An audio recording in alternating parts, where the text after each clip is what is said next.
નમસ્કાર દર્શક મિત્રો, આરટીવી ન્યૂઝમાં આપ સૌનું હાર્દિક સ્વાગત છે। તાજેતરમાં ગુજરાત પોલીસે સાયબર ક્રાઇમનો ભોગ બનેલા હજારો મધ્યમ વર્ગીય લોકોની પીડાને ઘટાડવા માટે એક મોટો પ્રયાસ હાથ ધરેલ છે। સાયબર ક્રાઇમની તપાસની અંદર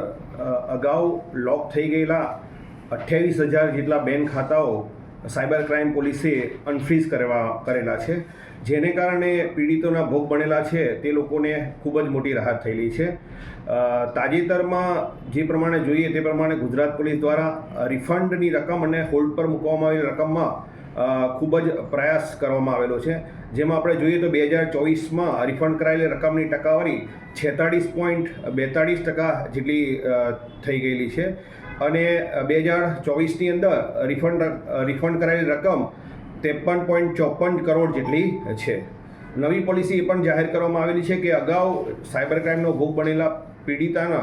પીડિતો જે પણ હોય એ લોકોના મોટાભાગના એકાઉન્ટની અંદર જે એમની તમામ એમાઉન્ટ ફ્રીઝ થતી હતી તેના બદલે ફક્ત જે ડિસ્પ્યુટેડ એમાઉન્ટ છે, જે વિવાદિત એમાઉન્ટ છે એ જ ફ્રીઝ કરવામાં આવશે, જેને કારણે મધ્યમ વર્ગની વ્યક્તિઓના નાણાકીય તણાવનો પણ ઘટાડો જોવા મળવાનો છે। મોટાભાગના કિસ્સાઓની અંદર આપણે જોતા હતા કે એકાઉન્ટ અનફ્રીઝ થવાના કારણે એની મોટાભાગની એમાઉન્ટ બીજો ઉપયોગ કરી શકતા ન હતા, પરંતુ હવે જેટલી પણ ડિસ્પ્યુટેડ એમાઉન્ટ છે એટલી જ થશે તો એ સિવાયની એમાઉન્ટનો ભોગ બનનાર છે એ ઉપયોગ કરી શકશે।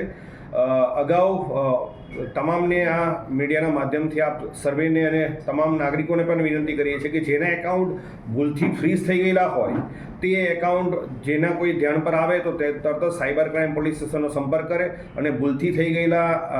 એકાઉન્ટ છે એને તરત જ ઘટિત કાર્યવાહી કરી અને અનફ્રીઝ કરવામાં આવશે। સાથે સાથે આણંદ જિલ્લા સાયબર ક્રાઇમ પોલીસ સ્ટેશન દ્વારા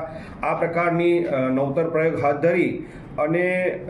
હોલ્ડ પર જે રકમ હતી એ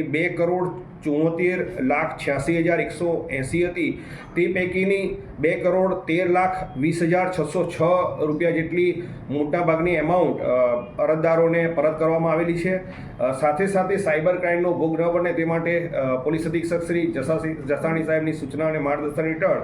હાલમાં 2024ના વર્ષમાં કુલ 33 જેટલા સાયબર ક્રાઇમ અવેરનેસના પ્રોગ્રામો કરવામાં આવેલા છે। આ પ્રોગ્રામો મોટાભાગે શાળા, સ્કૂલ, કોલેજો અને જે મોટાભાગના ફાઇનાન્શિયલ ફ્રોડનો ભોગ બને છે તેવા વ્યક્તિઓને કરવામાં આવેલો છે।